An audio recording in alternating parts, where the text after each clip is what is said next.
BFM Business, la librairie de l'écho. Emmanuel Le Chypre.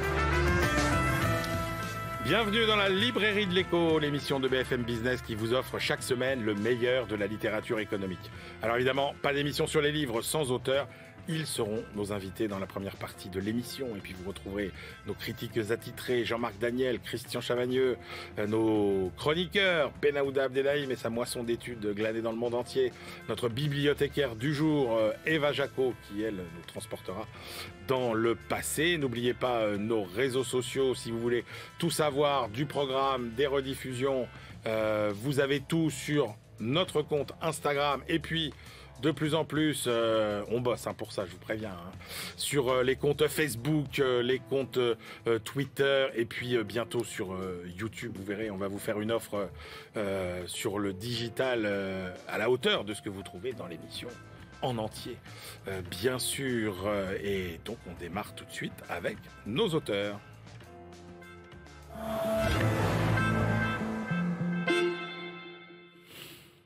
Au menu de cette librairie de l'écho, alors je devrais peut-être dire épisode 2, 3, 4, 5, je ne sais plus, comment relever le défi climatique.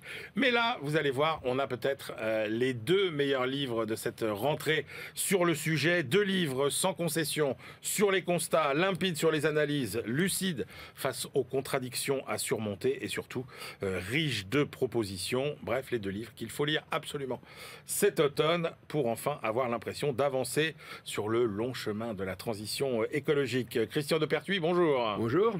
Christian, vous avez dirigé la mission climat de la Caisse des dépôts, vous avez fondé la chaire économie du climat de l'université Dauphine PSL et vous publiez Carbone fossile, carbone vivant aux éditions Gallimard. Nicolas Hazard, bonjour. Bonjour. Nicolas, vous êtes entrepreneur, fondateur du groupe INCO, conseiller spécial de la Commission européenne et vous publiez Happy End aux éditions Flammarion. On aimerait tellement vous croire.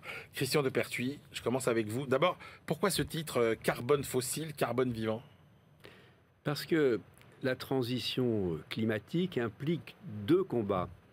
Le premier concerne le carbone fossile, qui a été du carbone vivant il y a très longtemps, et puis qui s'est fossilisé, qui a fait des concentrés d'énergie. Depuis 1 siècle et demi, on renvoie ce concentré d'énergie dans l'atmosphère en brûlant du charbon, du pétrole et du gaz. Et donc, il faut faire la transition énergétique. C'est la première jambe de la transition. Pour ce faire, il faut sortir de notre addiction aux énergies fossiles qui représentent aujourd'hui dans le monde à peu près 80% de l'énergie qu'on utilise. Je pense que ce premier volet de transition commence à être bien compris. On voit à peu près ce qu'il faut faire. Je ne dis pas qu'on le fait, mais et on voit qu'on bouge. Et on bouge, pourquoi ? Parce qu'en grande partie, on a de nouvelles façons de produire de l'énergie décarbonée à des coûts très inférieurs à ce qui était autrefois via les énergies renouvelables.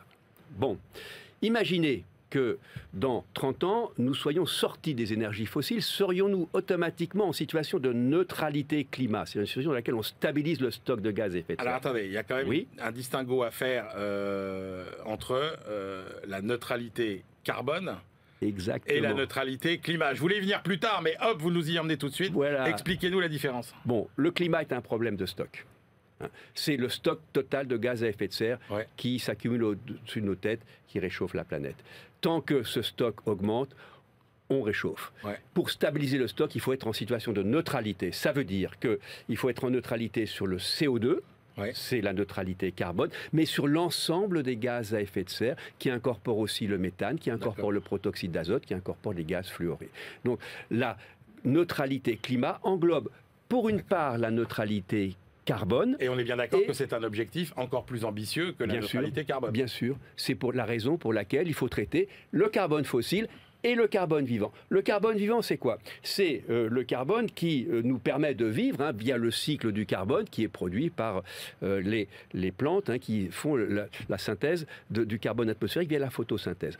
Ça, c'est aujourd'hui à l'origine du quart des émissions mondiales, la façon dont on traite le carbone vivant par 2 empreintes principales que sont la déforestation tropicale, pour une part, à peu près 12% des émissions mondiales, et toutes les émissions hors CO2 de l'agriculture qui ne proviennent pas de l'usage des énergies fossiles par les agriculteurs, mais des impacts des techniques agricoles sur le milieu naturel.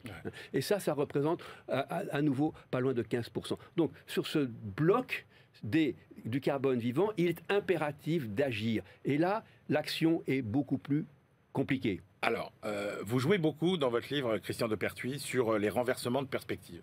Alors, il y en a un premier qui m'a interpellé. Vous dites, mais en fait, l'activisme climatique, il est le plus vivace dans les pays qui pourtant semblent déjà avoir plusieurs longueurs d'avance dans la lutte contre le réchauffement climatique. Alors naturellement, on peut se dire, bah oui, c'est normal, c'est parce qu'il y a des activistes qu'on s'est bougé. Mais vous dites non, c'est le contraire. C'est parce que on est dans des pays où on a déjà commencé à faire bouger les choses qu'il y a des activistes. Oui, absolument. Bah, si vous voulez, prenons le cas le plus connu, Greta Thunberg. Greta Thunberg fait la grève de la faim devant le Parlement suédois au nom de l'inaction climatique. Est-ce que vous connaissez un Parlement au monde qui a fait autant contre le réchauffement climatique que le Parlement suédois? Moi, j'en connais pas, si vous voulez. C'est très révélateur du fait que l'activisme climatique est important. Et il génère des contradictions dans notre société. Il prend des formes parfois un peu choquante, hein. Moi ça me choque un peu là, lorsqu'on balance de la soupe sur des toiles, mais il est le reflet du fait que la question climatique est maintenant dans le débat politique, dans les débats sociaux et génère des contradictions. Il va en générer de plus en plus parce que la transition énergétique, il faut faire une transition qu'on n'a jamais faite.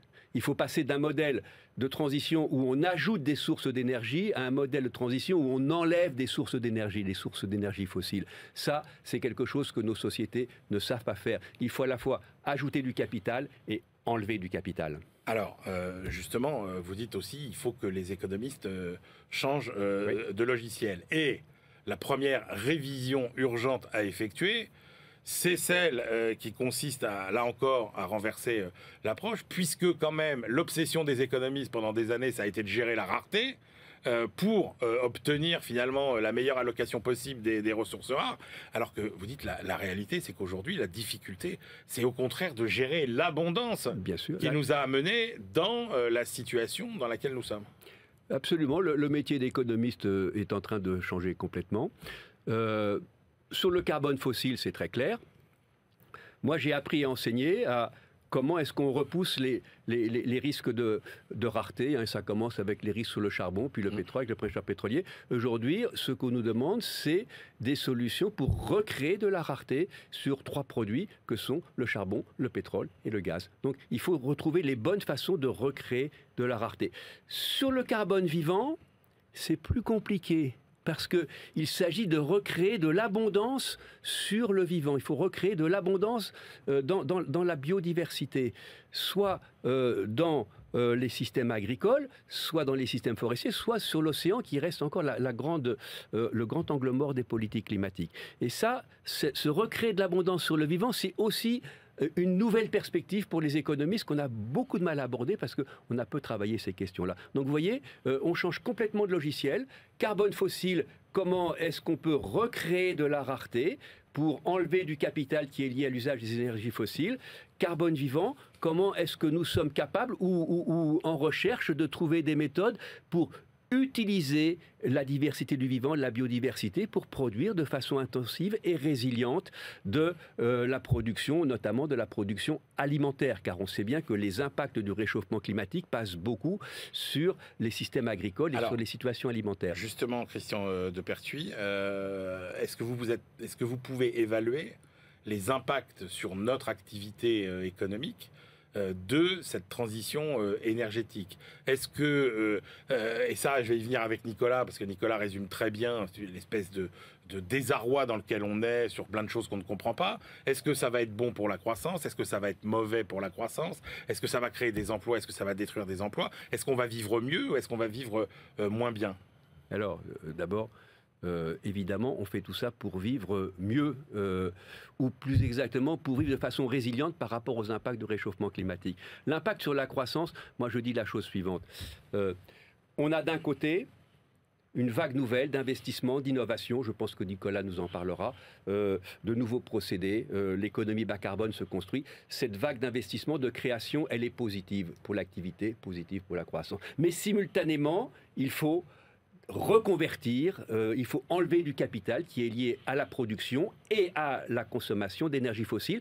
Toute cette reconversion, ça a un coût élevé, et c'est ça le vrai coût de la transition énergétique. C'est pas l'investissement, c'est le désinvestissement de tous les actifs économiques qui sont liés aux fossiles. Alors, l'impact net sur la croissance dépend beaucoup de la structure économique initiale. Lorsque vous allez faire la transition bas carbone dans des pays au sud du Sahara, où vous n'avez que très peu d'actifs qui sont immobilisés pour les fossiles, c'est très positif pour la croissance et pour le bien-être. Il faut y aller, il faut l'accélérer. Lorsque vous êtes dans des pays comme le G17 que j'ai créé pour les besoins du livre, que les G17, c'est les 17 pays les plus producteurs et exportateurs d'énergie fossile. Là, évidemment, le coût de la transition est terrible. Ça va ralentir, voire arrêter momentanément la croissance. En Europe, on est dans une situation intermédiaire.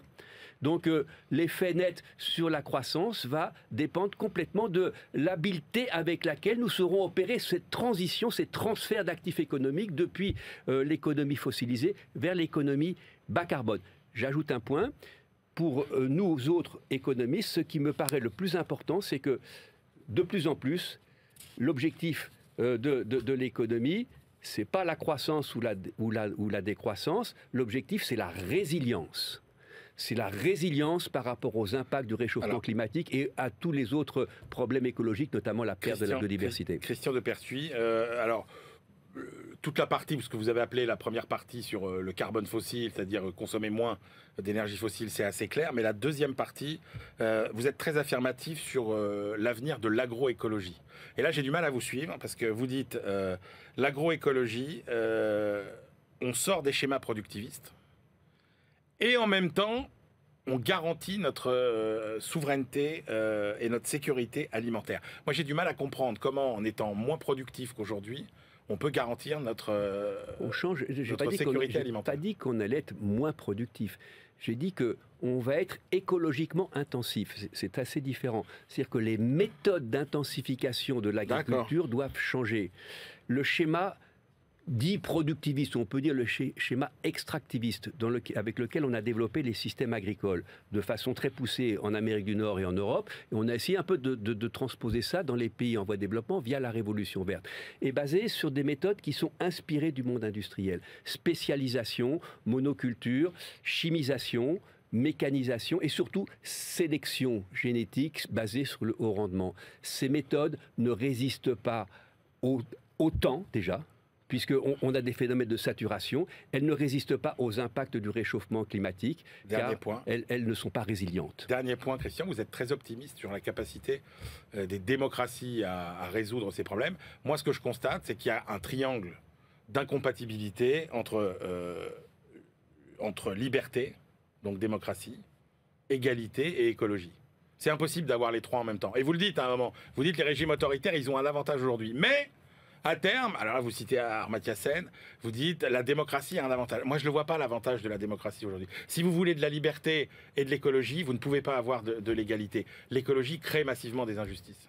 Non, l'écologie crée des injustices lorsqu'on la traite avec les mauvaises méthodes. Lorsqu'on traite l'écologie avec les bonnes méthodes, et je pense que vous nous en parlerez dans un instant, on peut justement concilier le bien collectif, l'équité, avec l'accélération de la transition. Et d'un point de vue strictement économique sur la transition énergétique, l'instrument le plus efficace pour ça, c'est la tarification carbone redistribuée.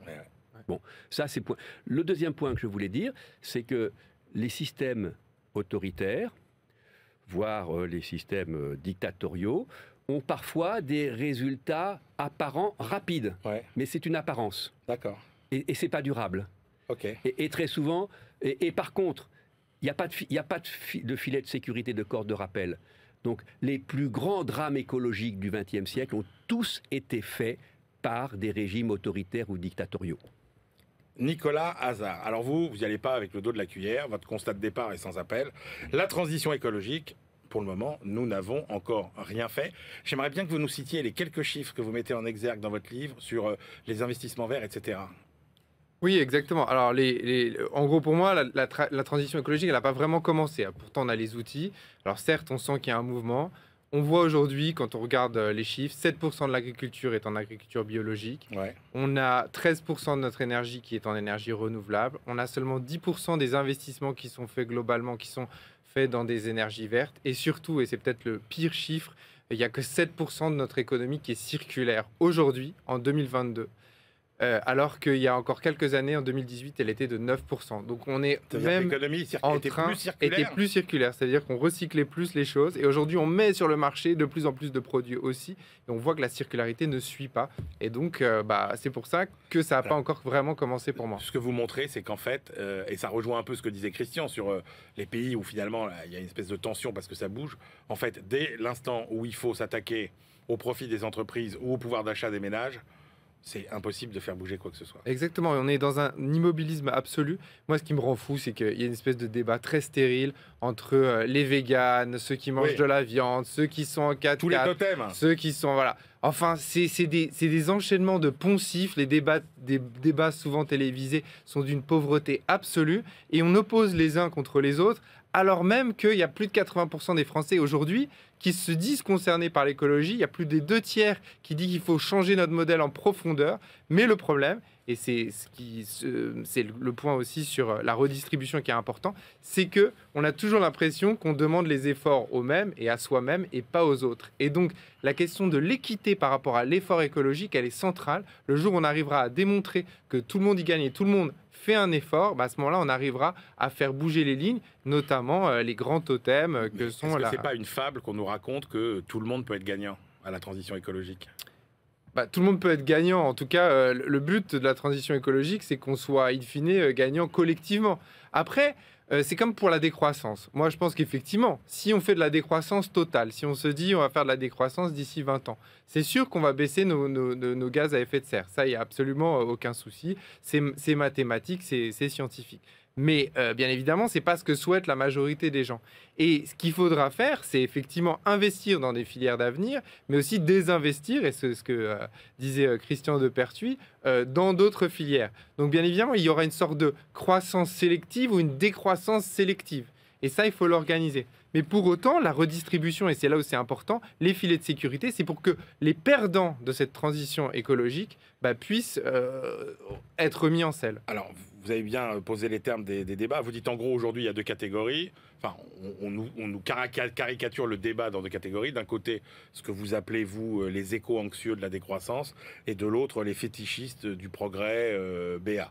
Voilà. Et vous dites, aucune des deux voies n'est viable. Vous proposez une troisième voie. Alors, c'est quoi cette troisième voie ? Exactement. On a les deux. On a les technophiles, ceux qui pensent qu'une révolution technologique va nous sauver, le nucléaire à fission, etc. Enfin, voilà. Et de l'autre côté, on a ceux qui sont anxieux, et c'est normal, et qui pensent qu'en fait, il faut tout décroître et arrêter le système. Moi, je pense que, en fait, ce qu'il faut, c'est plutôt une troisième voie. Et en fait, qu'on entend chez beaucoup d'économistes, et moi je suis étonné par le nombre d'économistes qui finalement proposent ça, que ce soit des plutôt libéraux comme des moins libéraux et des plus je ne sais pas comment on peut les appeler, progressistes ou autres. Des plus étatistes. Des plus étatistes, les étatistes. Interventionnistes, voilà. En tout cas, ceux qui sont pour le bien public et qui le mettent très en avant. Et donc on se rend compte que finalement il y a finalement une convergence là-dessus. On sait que la transition écologique, pour qu'elle réussisse, il faut investir plus. On investit aujourd'hui pas assez, et qu'il faudrait mettre, ça c'est dans les différents rapports, Pisani et autres, etc., plus de 35 milliards. Il faut arrêter le gaspillage, bien évidemment, tout ça, et être sur l'optimisation des systèmes. Et puis il faut une révolution fiscale. Et ça c'est très très important. Alors justement, il faut parler de fiscalité. Moi ce qui m'intéresse, c'est le chemin. C'est-à-dire qu'en gros, on dit il faut consommer moins de viande, etc. Mais concrètement, comment on fait ? Et alors effectivement, rentrons dans les solutions. Alors fiscalité. Vous dites il faut une éco-conditionnalité des aides, il faut un taux réduit de TVA, il faut un ISF carbone. Aujourd'hui, moi, ce qui m'intéresse, je pense que la mesure du PIB, elle est de la croissance, finalement, c'est pas ce qui est le plus intéressant quand on veut calculer l'impact climatique. Aujourd'hui, il faut calculer notre impact climatique, et donc ce qu'on appelle tout ce qui est la comptabilité extra-financière. Donc, au-delà juste de l'argent, c'est quel est l'impact que j'ai sur un investissement, sur la planète, quel est l'impact de telle ou telle entreprise sur la planète, sur l'environnement, de tel produit, etc.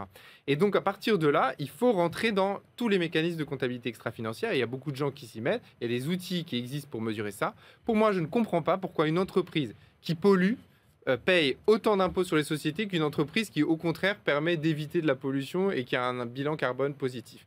En fait, c'est en ça qu'il faudrait, selon moi, rechanger et transformer la fiscalité pour prendre en compte tout ça. Et moi, avoir un taux d'impôt sur les sociétés qui est minoré, comme de la TVA sur certains produits, etc., pour des entreprises qui ont un impact environnemental positif, ça me semble être la voie à adopter. Alors, soyons clairs sur un point, parce qu'on entend souvent la transition écologique, ça va coûter cher, où est-ce qu'on va trouver l'argent ?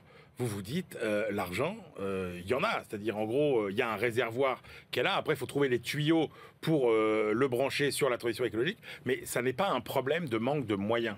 Alors, il y a des moyens. Quand on voit l'investissement global, et ce qu'on disait au départ, il n'y a que 10% de notre investissement global dans des entreprises de demain, donc des nouvelles technologies. On adore, on investit dans l'intelligence artificielle, dans le numérique, dans des technologies fossiles aussi. Enfin, voilà.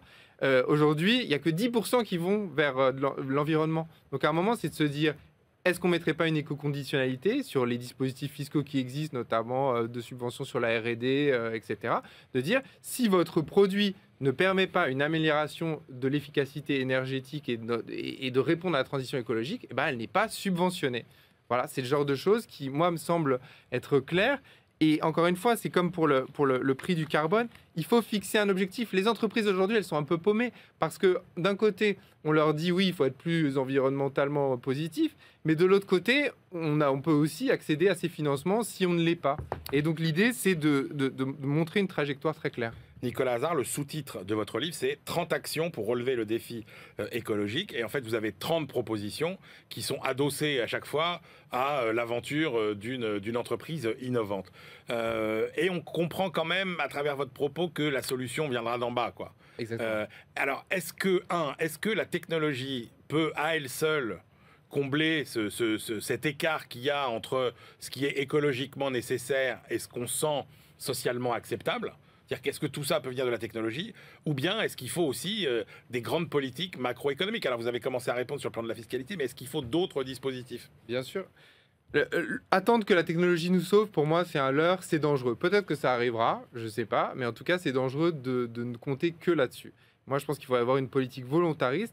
Les 30 exemples que je cite dans Happy End, justement, c'est des entreprises et des PME, principalement en France, qui, elles... Ça rend extrêmement confiant. Hein. Bah oui, mais qui ont trouvé les solutions. C'est pour ça que moi, je suis optimiste, finalement, parce que je sais que les solutions, et je les vois au quotidien, elles existent. Moi, j'accompagne ce genre de boîte. Polymaris en Bretagne, par exemple, qui remplace le plastique qu'il y a dans les produits cosmétiques par des bio-organismes qui vont aller chercher en Bretagne, etc. Et les grandes marques, Chanel, Estée Lauder, travaillent avec, parce qu'aujourd'hui, quand on se démaquille, finalement, il y a des microplastiques qui vont dans les océans. Donc ça, c'est un vrai problème. On a les tours Elitis, par exemple, à Strasbourg et à Dijon. C'est des bâtiments et c'est des tours de logement qui sont à énergie positive. Ça veut dire qu'on crée plus d'énergie qu'on en consomme. Et donc, il y a plein de solutions. Et moi, je le vois dans tous les domaines d'activité. Le ciment, par exemple, c'est 8% de l'empreinte carbone. Il y a aujourd'hui des ciments alternatifs qui permettent de ne pas avoir d'empreinte carbone importante et d'éviter à 90% du CO2. Et donc, si on investissait dans ces boîtes, et moi, je suis allé les rencontrer, des petits entrepreneurs en Vendée, par exemple, pour les ciments Hoffmann, personne ne les a accompagnés. Les pouvoirs publics n'ont pas été là. Ils ont dû aller sur Euronext rapidement pour se faire financer, la solidarité des entrepreneurs vendéens, etc. Parce que finalement, on n'a pas mis ça comme priorité. Et c'est ça que je voudrais dire aussi, c'est que les solutions, elles vont venir du terrain. Elles vont venir de gens qui inventent dans tous les secteurs d'activité les solutions de demain. Et c'est celles-là qu'il faut accompagner. Les politiques publiques doivent accompagner ces solutions-là. Christian Depertuis, comment on articule justement, on sent bien toutes ces solutions microéconomiques avec les grandes incitations macroéconomiques qui vont faire changer les comportements. Il a un petit peu répondu déjà. Bon, moi, je dirais deux choses. La première, c'est que le mouvement d'investissement dans le bas carbone s'accélère énormément. Il s'accélère énormément, même si effectivement il n'est pas au niveau où ça devrait être, il s'accélère énormément pour des raisons purement économiques. C'est-à-dire qu'aujourd'hui, la façon la moins chère de fabriquer de l'électricité, c'est plus d'utiliser des fossiles, c'est pas d'utiliser du nucléaire, c'est d'utiliser du renouvelable. Bon. Ce qui est rassurant, c'est que vous dites que c'est en fait le seul intérêt qui nous conduit à aller vers les renouvelables. C'est ça qui fait l'accélération, si vous voulez. Et c'est pas pour sauver la planète qu'on a créé cette masse d'investissement, c'est parce qu'il y a un changement. Et pourquoi est-ce qu'il y a ce changement? Parce qu'on a commencé à investir dans ces technologies-là. Bon, ce qui est intéressant dans ce que vous dites, et moi je sens exactement la même inventivité et la même disponibilité de capital pour créer ces innovations. La question, c'est le passage à l'échelle. Et la question du passage à l'échelle, je pense qu'elle renvoie très directement à des questions de fiscalité. Et pour moi, c'est clair que sur l'énergie, la meilleure voie pour accélérer, c'est la taxation carbone redistribuée. C'est-à-dire qu'il faut redistribuer le produit de la taxe carbone et pas la garder dans les finances publiques. Je dis un mot peut-être, si vous m'y autorisez, très vite, sur le système d'échange des quotas en Europe. Il y a aujourd'hui un accélérateur incroyable de la transition énergétique. C'est le fait que le prix du quota de CO2 est pratiquement à 100 € la tonne, que les quotas gratuits vont disparaître du système industriel. Et, c'est curieux, des grands opérateurs qui, par exemple, dans le ciment ou dans l'acier, disaient qu'il n'y avait pas de solution, ils commencent à les découvrir. Juste, l'ordre de grandeur, est-ce que vous pensez que les recettes qu'on pourrait tirer d'une taxe carbone seraient d'un ordre de grandeur compatible avec l'atténuation des inégalités sociales générées par justement cette transition écologique? Non seulement je le crois, mais je l'ai calculé et je l'ai proposé au gouvernement lorsqu'on a introduit la taxe carbone en 2014. Si vous redistribuez un tiers du produit de la taxe carbone aux 4 premiers déciles, vous compensez la perte de revenus pour les 4 premiers déciles. Si vous voulez une compensation plus large, il faut redistribuer 2 tiers du produit de la taxe carbone. Et c'est une des propositions de Happy End d'ailleurs, je tiens à le dire, donc je suis ravi qu'on se tombe d'accord. Vous savez quoi, Happy End, ce sera le mot de la fin de cette première partie de la librairie de l'écho. Merci à tous les deux. Christian de Pertuis, Carbone fossile, Carbone vivant, c'est aux éditions Gallimard. Nicolas Hazard, Happy End, c'est aux éditions Flammarion.